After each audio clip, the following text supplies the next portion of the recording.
베드로전서 2장 1절에서 10절까지 말씀. 그러므로 모든 악독과 모든 기만과 외식과 시기와 모든 비방하는 말을 버리고 갓난 아기들 같이 순전하고 신령한 젖을 사모하라. 이는 그로 말미암아 너희로 구원에 이르도록 자라게 하려 함이라. 너희가 주의 인자하심을 모아보았으면 그리하라. 사람에게는 버림바가 되었으나 하나님께는 택하심을 입은 보배로운 산돌이신 예수께 나아가 너희도 산돌같이 신령한 집으로 세워지고 예수 그리스도로 말미암아 하나님이 기쁘게 받으실 신령한 제사를 드릴 거룩한 제사장이 될지니라.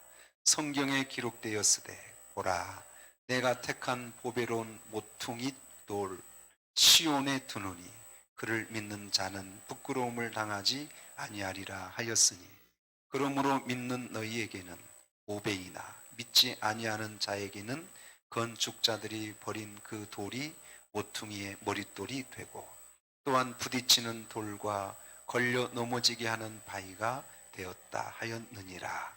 그들이 말씀을 순종하지 아니하므로 넘어지나니 이는 그들을 이렇게 정하신 것이라. 그러나 너희는 택하신 족속이요 왕같은 제사장들이요 거룩한 나라요 그의 소유가 된 백성이니 이는 너희를 어두운 데서 불러내어 그의 기이한 빛에 들어가게 하신 이의 아름다운 덕을 선포하게 하려 하심이라. 너희가 전에는 백성이 아니더니 이제는 하나님의 백성이요 전에는 긍휼을 얻지 못하였더니 이제는 긍휼을 얻는 자니라. 아멘. 네, 오늘 우리 읽은 이 말씀을 가지고 견디는 믿음이라고 하는 제목으로 함께 은혜를 나누려고 합니다. 우리가 우리 역사를 보면 우리 역사가 참 어려운 고난, 전쟁의 고통, 배고픔과 굶주림 속에서 우리 역사가 이렇게 이루어진 것을 우리가 봅니다. 역사를 통해서 인사말이 조금씩 바뀌었던 것 같아요. 우리 일제시대, 6.25 때 이때를 이렇게 지나오면서 우리가 사람을 만날 때 인사했던 인사말이 뭐냐면 밤새 안녕하셨습니까? 이렇게 인사를 했습니다. 이 인사말을 하는 의도를 아시겠죠? 하도 죽는 사람이 많았잖아요. 자고 일어나면 죽는 거예요. 그래서 밤새 안녕하셨습니까? 이 인사말을 주고받았습니다. 그리고 나서 이제 보릿고개가 이렇게 우리나라 굶주림의 고통이 또 지나갔었거든요. 그 시점에서 인사말이 어떻게 됐냐면 진지 잡수셨습니까? 이렇게 했습니다. 요즘은 이렇게 인사하시는 분 없죠? 예전에는 많이 굶었어요. 그래서 밥을 먹었느냐? 이걸 인사말로 서로 나누었다. 이렇게 되어 있고요. 요즘은 그럼 어떻게 인사하시는지 아십니까? 요즘 어떻게 지내세요? 이렇게 물어보면 여러분 뭐라고 대답하시죠? 요즘은 잘 지냅니다. 이런가요? 요즘 잘 지내세요? 제가 한번 해볼게요. 여러분 대답해 보세요. 요즘 어떻게 지내세요? 요즘 잘 지낸다 이렇게 말하시는 분은 흔치 않을 것 같아요. 제가 이렇게 인터넷 글을 한번 이렇게 보니까요. 요즘 인사는 이렇게 한답니다. 요즘 잘 지내십니까? 그러면 잘 지내는 게 아니라 견디고 있습니다. 이렇게 인사한대요. 이 말 표현이 이 시대를 대변하는 말 같아요. 요즘은 견디는 시대 같아요. 이게 어떻게 끝날지도 모르고 답답하고 막막하고 이제 지쳤잖아요. 이제는 어떻게 할 수가 없어서 견뎌가는 거죠. 이 시대가 견뎌내야 할 시대. 그래서 인사말도 잘 견디고 있습니다. 이렇게 인사를 주고받는다는 거죠. 그래서 제가 오늘 제목을 그렇게 붙였잖아요. 견디는 믿음. 이 견디는 믿음이 제가 볼 때 참 귀한 믿음이다. 이렇게 여겨져요. 오늘 우리가 읽었던 이 베드로전서 그 다음에 베드로후서인데 베드로전서는 누가 기록했는지 아시지요? 베드로 사도가 기록했어요.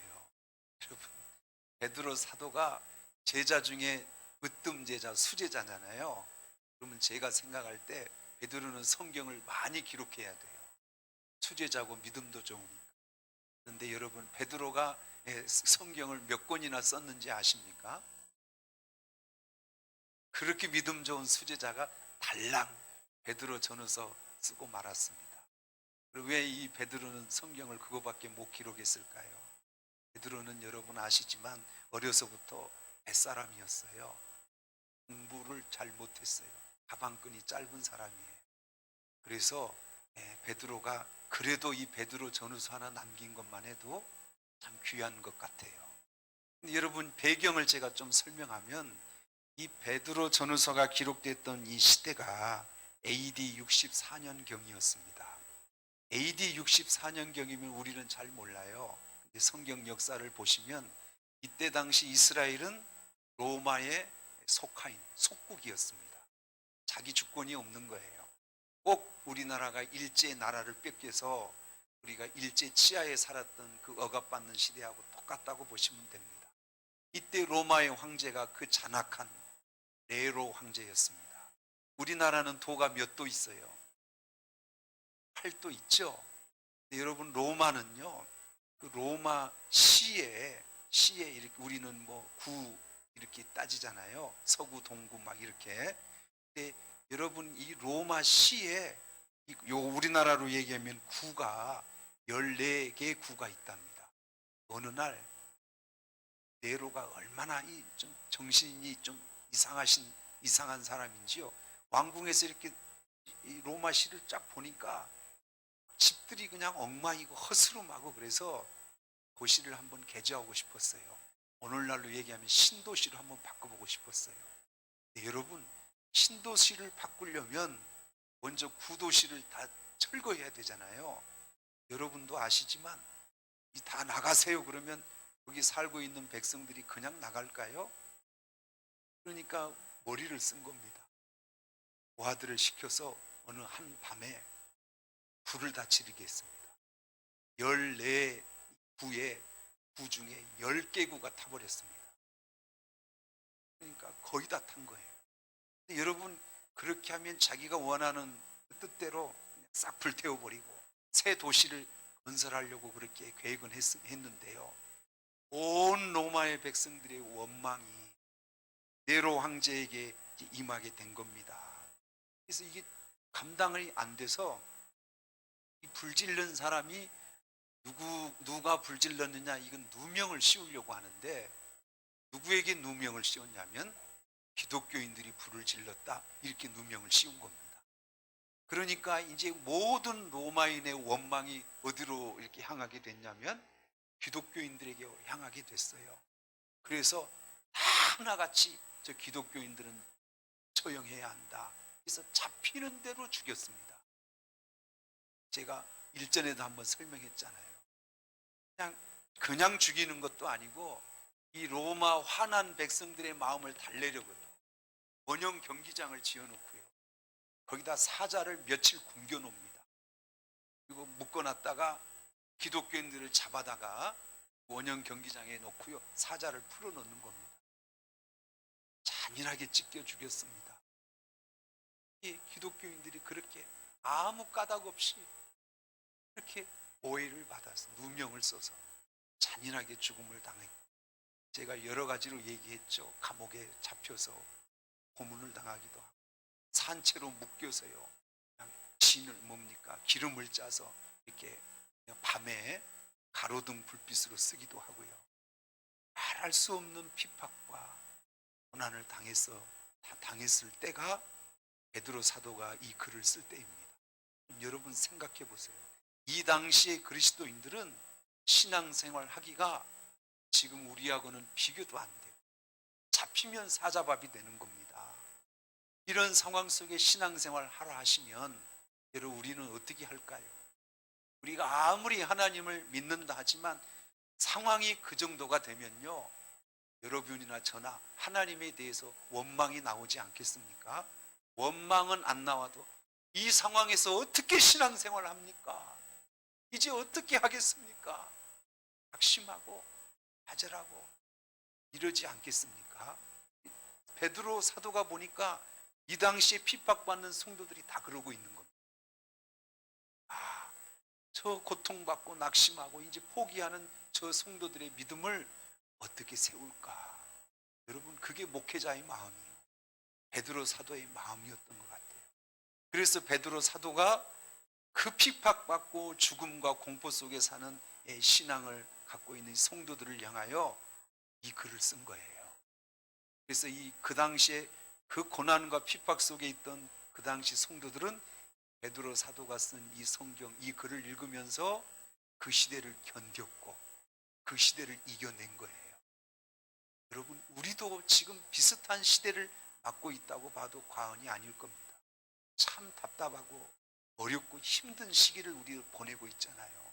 목회자가 우리 성도들에게 이렇게 힘들어하는 우리 성도들을 보면서 제가 뭐라고 말을 해야 우리 성도들이 견뎌내고 힘을 얻고 신앙생활을 그나마 잘할 수 있을까요? 제가 기도하고 또 찾다가 베드로 사도가 전한 그 시대의 성도들을 위하여 주신 그 말씀을 똑같이 우리 성도들에게도 전하면 이게 위로가 되고 힘이 돼서 이 어려움을 이기지 않겠나, 이런 마음이 드는 거죠. 그러면 조금 살펴보기로 하겠습니다. 그 고통과 핍박과 죽음 속에 있는 당시의 성도들을 위하여 베드로 사도는 이 글을 썼는데요, 어떤 내용이었는지, 그 당시의 성도들은 이 말씀을 붙들고 견뎌내고 그 상황을 이겨냈거든요. 오늘 우리도 이 말씀이 능력이 돼서 그렇게 감당하고 견디고 이길 줄로 믿습니다. 먼저 우리 베드로 전서 1장 6절을 한번 보시면, 한번 띄워줄게요. 바로 그 전장인데 1장 6절 보시면 읽어볼까요? 그러므로 너희가 이제 여러 가지 시험으로 말미암아 잠깐 근심하게 되지 않을 수 없으나 오히려 크게 기뻐하도다. 여기 저 기록한 이 말씀은요, 이 바로 전장 1장이잖아요. 똑같은 상황이에요. 여러 가지 시험을 만났으니, 여기서 시험이 한 가지가 아니라 여러 가지 시험이에요. 이 시험이 뭐 천재지변이 아니에요. 저번에 우리 장마가 오고 태풍이 와서 그래서 이렇게 막 고통당한 그런 시험이 아닙니다. 여기서 말씀한 시험은 단 한 가지, 예수 믿는다는 것 때문에 핍박받고 죽음을 당하는 이 시험이었습니다. 이게 한 가지가 아니에요. 사자굴에서도 죽고, 그냥 붙들려서 기름을 짜서 죽이기도 하고, 그냥 톱으로 잘라 죽이기도 하고, 여러 가지 시험이 있었거든요. 기쁘게 여기라는 거예요. 여러분, 이 상황에서 우리가 기뻐할 수 있는 사람은 없을 겁니다. 그런데 사도 베드로가 이 글을 썼잖아요. 이 내용을 우리가 믿음으로 잘 받으면, 상황은 그렇지만 우리 소망을 갖고 오히려 기뻐하며 더 잘 견뎌내는 그런 능력의 은혜들이 있게 될 줄 믿습니다. 자, 오늘 이제 본문을 살펴봐야 되겠잖아요. 그 당시에 성도들은 이 말씀을 붙들고 어떻게 이겼는지 한번 살펴보기로 하겠습니다. 2절을 먼저 보겠습니다. 2절. 자, 2절 시작. 갓난 아기들 같이 순전하고 신령한 젖을 사모하라. 이는 그로 말미암아 너희로 구원에 이르도록 자라게 하려 함이니라. 자, 이 첫 번째 이 시대를 이겨낼 수 있는 비결, 갓난 아기들처럼 신령한 젖을 사모하고 그걸 먹으라는 거죠. 갓난 아기들 여러분 보셨죠? 갓난 아기들이 막 태어나면 눈을 못 떠서 앞을 못 보잖아요. 근데 엄마 젖은 찾나요, 못 찾나요? 눈을 못 보는데 어떻게 찾죠? 네? 찾는데 대충 찾아요. 안 죽으려고 막 필사적으로 찾아요. 제가 보니까 참 신기한 것 같아요. 갓난 아기들은 제가 볼 때 면역력도 없고 다 약하잖아요. 그런데 어머니 모유에 모든 항체가 다 들어있는 거예요. 지금같이 이렇게 코로나가 창궐한 이런 시대에도요, 어린아이들은 안 걸립니다. 아시지요? 하나님의 특별한 창조 역사인 것 같아요. 오위의 모든 항체가 다 있어요. 근데 그걸 안 먹, 이 어린아이들이 뭐 소고기를 먹는 것도 아니고 유일하게 먹는 게 뭐예요? 어머니 젖을 먹는 거잖아요. 이 젖을 안 먹으면 아이는 죽는 거지요. 태어나면서부터 본능적으로 아는 거라. 그래서 신령한 이 젖, 어머니 젖을 먹듯 이 젖을 굉장히 필사적으로 먹습니다. 여러분, 이 시대에 우리가 이 고난은, 이 답답한 상황을 이겨내려면 여러분 뭘 많이 하면 이겨낼 수 있겠어요? 우리 성도에게 핍박과 환난의 때에 힘이 되는 게 뭘까요? 그게 말씀입니다. 이 말씀이 없으면 우리에게는 근간이 없어, 근간이. 그리고 뭘 붙들고 가야 할지 방향을 몰라요. 근데 이 말씀은 언제나 우리에게 길이 되죠. 지표가 되죠. 확실한 내 삶의 방향을 가르쳐 주는 거예요. 그러니까 이 말씀이 흔들리잖아요. 인생도 흔들리고 신앙은 곤두박질 치는 거죠. 우리 성도들이 예배를 중요히 여겨야 된다, 이 말은 예배 시간에 뭐가 가장 중요하냐면 말씀을 듣는 시간이잖아요. 이 말씀을 들으면 성도들이 영혼이 살아나요. 마음이 바뀌어요. 그리고 하나님의 은혜가 임해요. 근데 이 말씀 생활이 없어지잖아요. 여러분도 보십시오. 성도들이 다 넘어집니다. 세상으로 다 빠져들어가는 거고요. 교회 나오기 자체도 힘들고, 그게 좀 진행되면 하나님도 안 믿어지는 거죠. 그러면 세상으로 완전히 가는 거죠. 세상 사람과 똑같이 사는 거죠. 여러분, 그러면 성도로서 이 어려운 시대를 이겨내는 건 불가능합니다. 그래서 우리에게 이 어렵고 힘들수록 하나님께서 우리에게 말씀하시는 건 뭐냐면 말씀을 먹어라. 어린아이가 먹듯이, 어머니 젖을 먹듯이 말씀을 먹어야 돼요. 말씀을 잘 먹으려면 제일 좋은 장소가 어딜까요? 왜 여러분이 성경 필사하시잖아요. 우리 나이가 드신 분들은 막 힘들어 하십니다.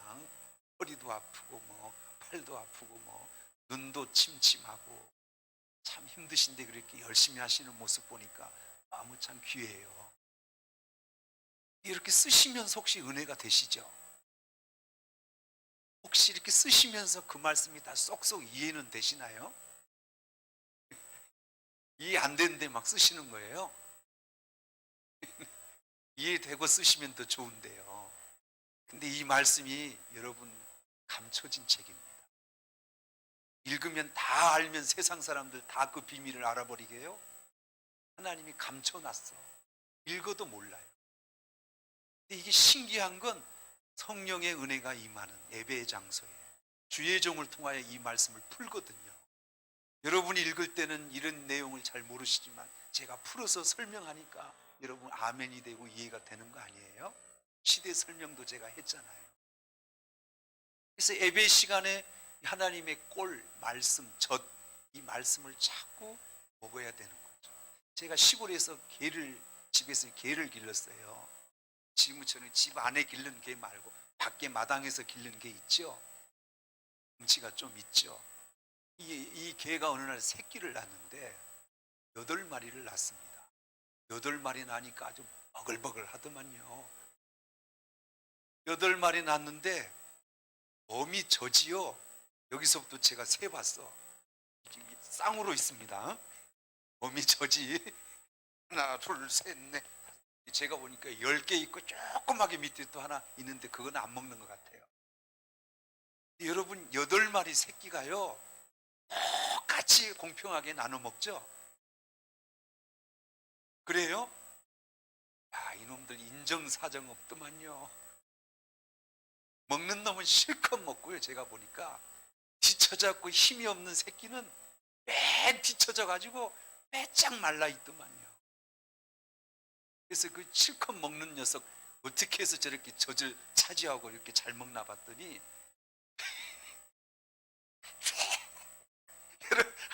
보시죠. 옆에 이렇게 다른 새끼들이 있잖아요. 막 인정이 없어 막 이렇게 집쳐치고요.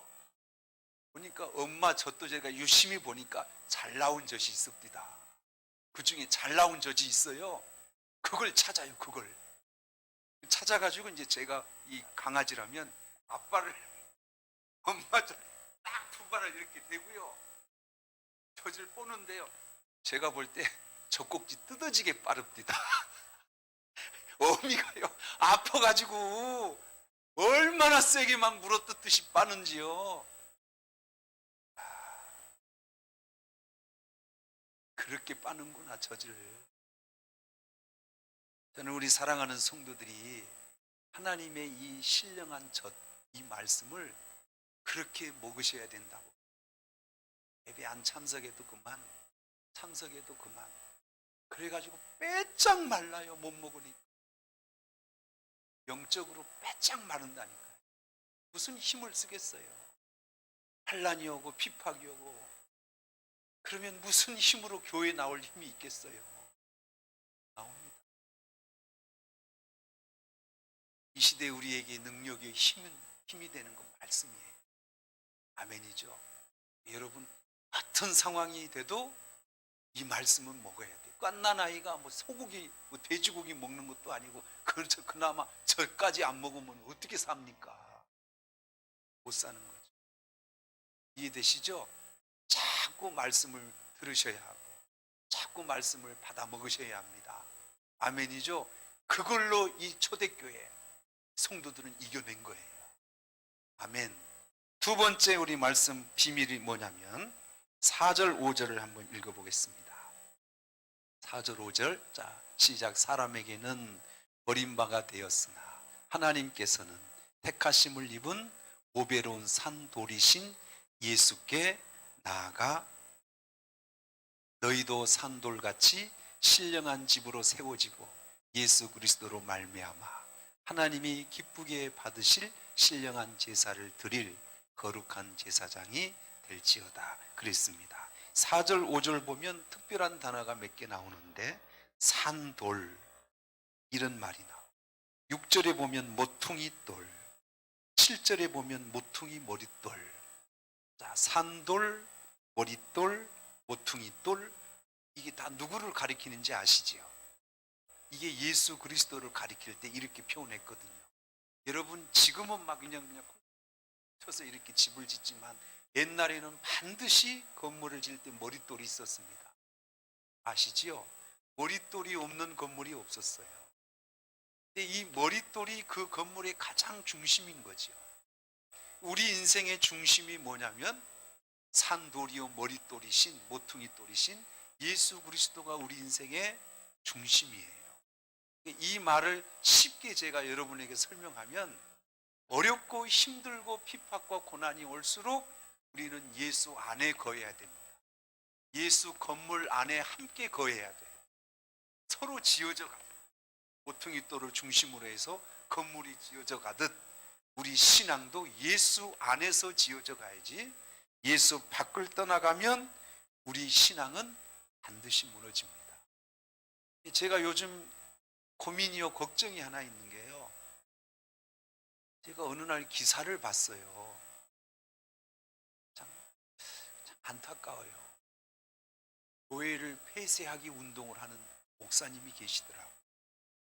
이런 시대에 어차피 코로나로 예배를 못 드리는데 교회가 존재할 이유가 있나? 그냥 온라인으로만 드리면 된다는 거예요. 교회를 다 정리하고 그리고 온라인으로 예배를 드리자는 거예요. 온라인으로 드려도 예배는 드릴 수 있지요. 그게 하나님이 원하시는 방법이 같아요?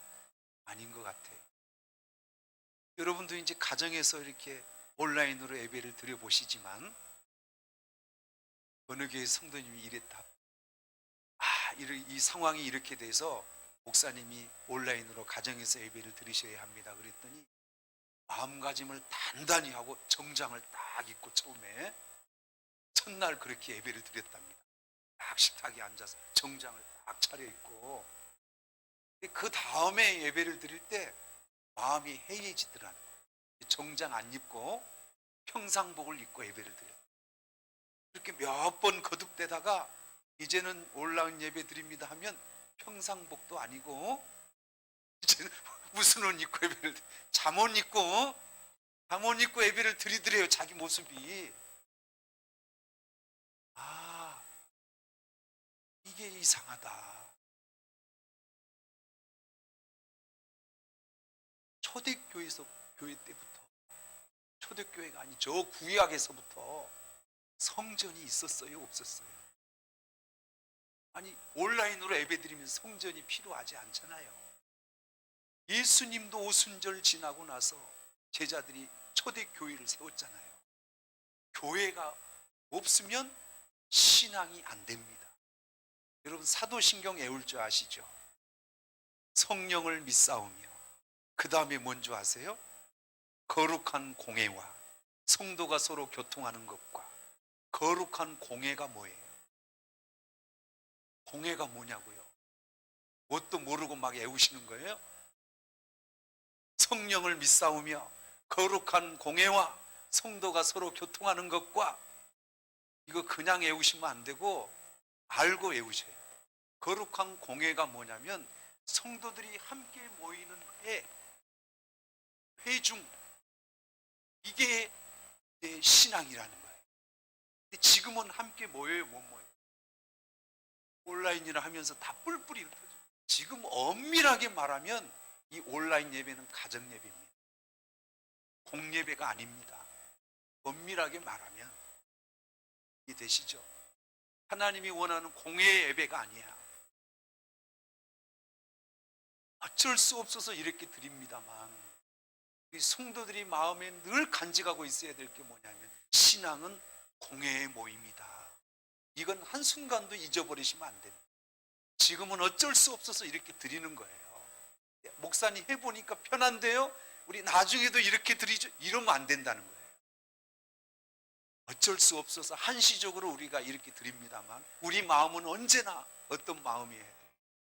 신앙은 공예를 중심으로 예배를 드리는 것, 그게 온전한 신앙이에요. 성전에서부터 구약의 초대교회 교회로부터 지금 이르기까지 성도들이 모임의 장소는 없었던 적이 없었어요.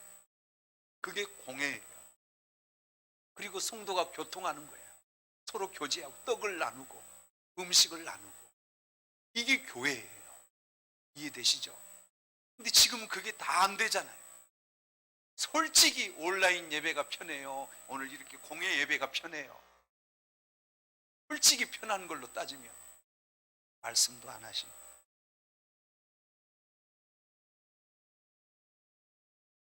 온라인 예배 드리다가 전화 오면 전화 받고 누구 찾아오면 문 열어주고, 여러분 다 이렇게 막 흐트러지잖아요. 우리 공예 예배는 그럴 수 없잖아요. 하나님께 집중하고 신령과 진정으로 마음을 쏟아서 드리잖아요. 그때 하나님의 은혜가 오는 것 아니에요? 아멘이죠? 여러분 절대 우리 마음이 이 시대에 맞춰서 흐트러지면 안 됩니다. 교회는 공예요. 성도는 교제 없이는 오늘 이 시대에 온전한 신앙으로 자랄 수 없다는 것을 오늘 우리에게 보여주신 거죠. 이해되시죠? 그게 예수 안에서 건물이 지어져 가듯이 한 건물로 이렇게 세워져 가는 거죠. 여기까지 아멘. 자, 첫 번째 제가 이 어려운 시대를 이겨내는 힘이 뭐라 했어요? 젖을 드셔야 돼요. 신령한 젖, 그 말씀을 얘기합니다. 두 번째는 예수 안에서 거하셔야 됩니다. 주님이 모퉁이 돌, 머릿돌이시고 우리는 그 건물로 함께 지어져야 하는 거죠. 세 번째 9절 말씀을 한번 읽겠습니다. 9절. 자, 우리 같이 한번 읽죠. 9절 시작. 그러나 너희는 택하신 족속이요 왕 같은 제사장인들이요 거룩한 나라요 그의 소유가 된 백성이니. 자, 이 말씀을 잘 기억하시오. 우리의 존재, 우리의 가치, 우리의 자존감이 뭔지 확실하고 분명하게 저렇게 보여주셨어요. 너희는 택하신 뭐요? 족속. 누구에게 택함을 받았을까요? 대통령에게 장관으로 택함 받은 게 큰 거죠. 그게 커요? 하나님으로부터 택함 받은 게 더 커요? 하나님께 택함 받은 게 훨씬 크죠. 아멘. 그리고 왕 같은 제사장이에요. 성경은 여러분 각자가 왕이라고 말합니다. 여기 계신 분들은 다 왕이에요. 세상의 왕보다 훨씬 더 존귀한 왕. 거룩한 나라요, 그의 소유된 백성. 자, 여기서 이 어려운 시대를 이길 수 있는 가장 강력한 힘 중에 하나가 뭐냐면 내가 어떤 존재인 것을 확실하게 아는 겁니다. 할렐루야. 여러분, 이 정도 고난 가지고 내가 그래도 하나님 앞에 택한 사람, 왕 같은 제사장인데 이 정도 고난 가지고 쓰러지면 왕도 아니고 하나님 백성도 아니죠. 할렐루야. 자기 정체성을 모르는 사람은 자기를 아무렇게나 살아요. 방치하고 아무것도 안 하고 포기해버리고. 그러나 내가 누군 줄 아는 사람은 포기를 안 해요. 쓰러지지도 않아요. 내 자존감이 있잖아요. 자존심이 있잖아요. 그래도 내가 누군데. 이해되시죠? 그게 무너지면 다 흐트러지고 작은 일에도 포기하면 그만이지 뭐. 다 그냥 그렇게 되고 말아요. 여러분은 그런 사람이 아닙니다. 적어도 왕이에요. 하나님이 택한 자예요. 그분의 소유요, 백성이에요. 우리는 이 어려운 세상 속에서도 하나님이 나를 버리시지 않는 한 나는 세상에 그렇게 버려질 수 없고 포기할 수 없는 하나님의 택한 자, 왕 같은 제사장. 함부로 살 수 없고 함부로 포기할 수 없는, 그리고 우리가 가치로 여기고 있는 저 천국 있잖아요.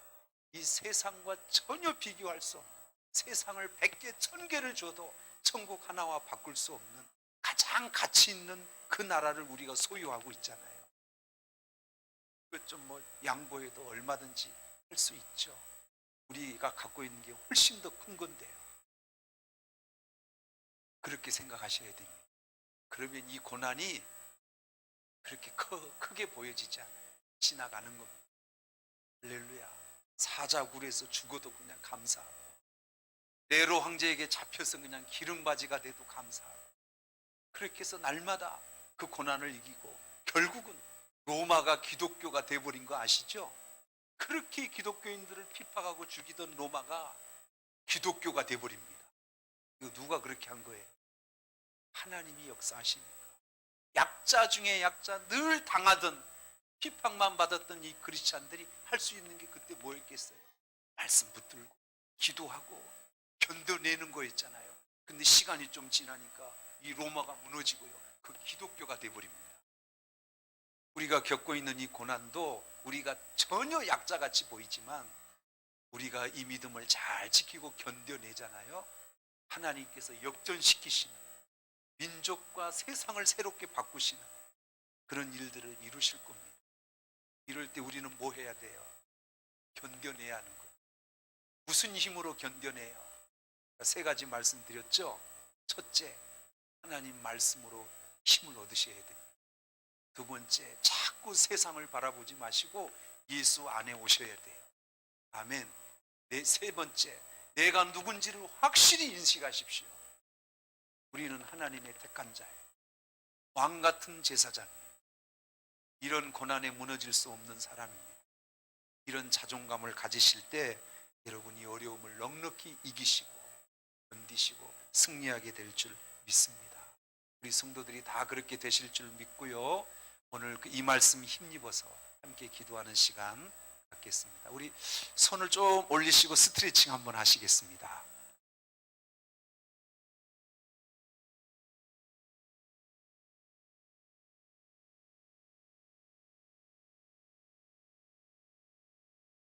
네, 감사합니다. 네. 마음이 일어나면 몸도 건강해집니다. 주변의 환경 때문에 마음이 자꾸 다운되고 무너지지 마시고, 하나님께서 은혜 주시면 영혼이 깨어나고 마음이 힘을 얻고 그러잖아요. 얼마든지 이기고 승리할 줄 믿습니다. 네, 오직 주의 사랑에 매여 이 찬송 가사를 기억하며 찬양하시고 우리 기도하고 또 마치겠습니다. 네, 반주기 풀어주세요.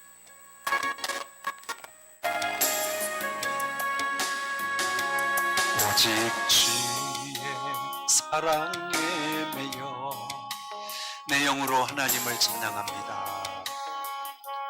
압니다. 이 소망의 언덕 기쁨의 땅에서 주께 사랑드립니다. 오직 주의 임재 안에 갇혀 내 영이 주님을 기뻐합니다. 할렐루야. 아버지, 이 소망의 언덕 거룩한 땅에서 주께 경배드립니다. 주께서 주신 모든 세상을 이길 수 있어요. 환난과 고난을 이길 수 있습니다. 수 없네 내 영혼 즐거이 주 따르렵니다. 주께 내 삶 드립니다. 성도 여러분, 함께 기도하겠습니다. 괜찮습니다. 얼마든지 이길 수 있습니다. 우리도 힘들지만 베드로가 함께 사도 사명을 감당했던 초대교회 성도들은 우리와 비교할 수 없을 만큼 큰 환난, 고통, 죽음 속에서 그 신앙을 견뎌냈습니다. 하나님이 어려울 때 우리도 이 베드로 사도가 그 당시에 증거했던 이 말씀을 붙들게 하여 주시고 말씀에 힘을 얻고 예수 안에 은혜를 누리고 내가 어떤 존재임을 확실히 깨달아 이 어려운 때를 넉넉히 감당하고 이겨내게 하여 주옵소서. 이 나라 이 민족을 위해 기도하시고 우리 힘들고 어려움 중에 있는 우리 교회 성도들을 위하여 함께 기도해 주시기를 바랍니다. 우리 다 같이 주님 한번 크게 외치며